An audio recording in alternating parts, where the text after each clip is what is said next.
राधे राधे दोस्तों। माघ मास महात्म्य कथा में पहले अध्याय की कथा, जो कि आज से आप हमारे चैनल पे प्रत्येक दिन एक एक करके सभी अध्यायों का कथा श्रवण कर पाएंगे। सबसे पहले जानते हैं माघ स्नान के महत्व के बारे में, इसके बाद फिर माघ मास महात्म्य का कथा श्रवण करेंगे। आप सभी को माघ मास की ढेर सारी शुभकामनाएं। आप सभी के जीवन में लक्ष्मी नारायण की कृपा से आप सभी को सभी प्रकार के सुख और समृद्धि की प्राप्ति हो। नारद पुराण के अनुसार माघ, कार्तिक और वैशाख का महीना जो कि महापुनीत महीने माने गए हैं, इसमें तीर्थ स्थान आदि या स्वदेश में रहकर नित्य प्रति स्नान दान आदि करने से अनंत फल होता है। स्नान सूर्योदय समय जो कि श्रेष्ठ माना गया है, इसके बाद जितना भी विलंब हो उतना ही निष्फल होता है। स्नान के लिए काशी और प्रयाग सबसे उत्तम माने गए हैं। वहां ना जा सके तो जहां भी स्नान करे वहीं पर उनका स्मरण करे, अथवा पुष्करादिनी तीर्थानि गंगाद्याः सरितस्तथा आगच्छन्तु पवित्राणि स्नान काले सदा मम। हरिद्वारे कुशावर्ते विल्वके नील पर्वते स्नात्वा कनखले तीर्थे पूर्व जन्म न विद्यते। अयोध्या, मथुरा, माया, काशी, कांची, अवंतिका, पुरी, द्वारावती ज्ञेयाः सप्तैता मोक्षदायिकाः। गंगे च यमुने चैव गोदावरी सरस्वती नर्मदे सिंधु कावेरी जल अस्मिन् सन्निधिं कुरु। इस प्रकार से उच्चारण करते हुए या इन मंत्रों को श्रवण करते हुए अथवा वेग से बहने वाली किसी भी नदी के जल में स्नान करे, अथवा रात भर छत पर रखे हुए जल पूर्ण घट से स्नान करे, अथवा दिन भर सूर्य की किरणों से तपे हुए जल में स्नान करे। स्नान के आरंभ में आपस्त्वमसि देवेशा ज्योतिषाम पतिरेव च पापम नाशाय मे देव वांग मनः कर्मभिः कृतम् से जल की और दुख दारिद्र नाशाय श्री विष्णु तोषणाय च प्रातः स्नानम करोम यद्य माघे पाप विनाशनम से ईश्वर की प्रार्थना करे, और स्नान करने के पश्चात सवित्रे प्रसवित्रे च परम धाम जले मम त्वत्तेजसा परिभ्रष्टम पापम यातु सहस्त्रधा से सूर्य को अर्घ दे करके हरि का पूजन या स्मरण करे। माघ स्नान के लिए ब्रह्मचारी, गृहस्थ, सन्यासी और वनवासी, चारों आश्रमों के ब्राह्मण, क्षत्रिय, वैश्य और शूद्र, चारों वर्णों के बाल, युवा और वृद्ध, तीनों अवस्थाओं की स्त्री, पुरुष या नपुंसक जो भी हो, सबको आज्ञा है। सभी यथा नियम नित्य प्रति माघ स्नान कर सकते हैं। स्नान की अवधि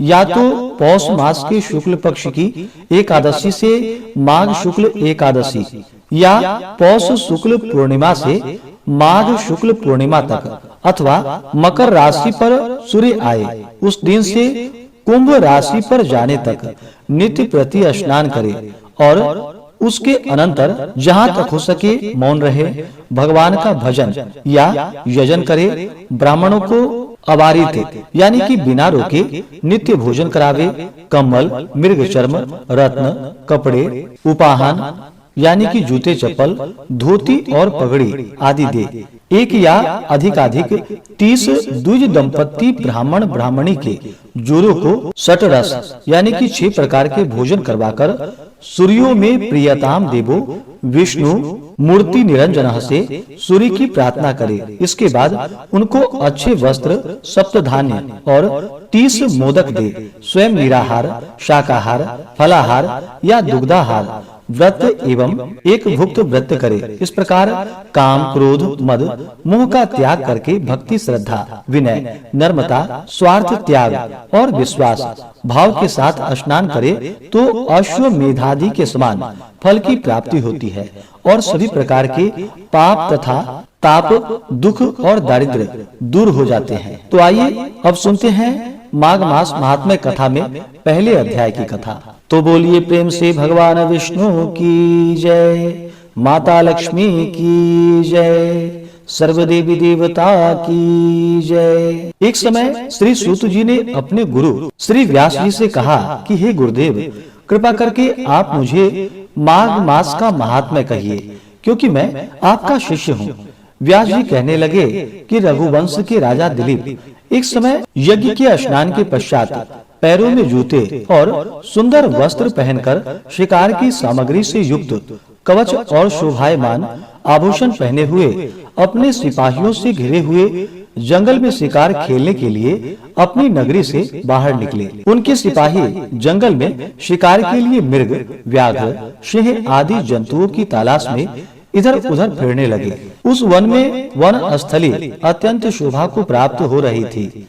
कहीं कहीं मृगों के झुंड फिरते थे, कहीं गीदड़ अपना भयंकर शब्द कह रहे थे, कहीं गेंडों का समूह हाथियों के समान फिर रहा था, कहीं पर वृक्षों के कोटड़े में बैठे हुए उल्लू अपना भयानक शब्द कर रहे थे, कहीं सिंहों के पद चिन्हों के साथ घायल मृगों के रक्त से भूमि लाल हो रही थी, कहीं दूध से भरी थनों वाली सुंदर भैंसें फिर रही थी, कहीं पर सुगंधित पुष्प हरी हरी लताएं वन की शोभा को बढ़ा रही थी, कहीं कहीं बड़े बड़े पेड़ खड़े थे तो कहीं पर उन पेड़ों पर बड़े बड़े अजगर और उनकी केचुलियां भी पड़ी हुई थी।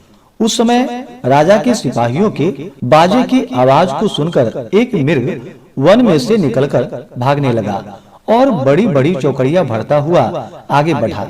राजा ने उसके पीछे अपना घोड़ा दौड़ाया, परंतु मृग पूरी शक्ति से भागने लगा।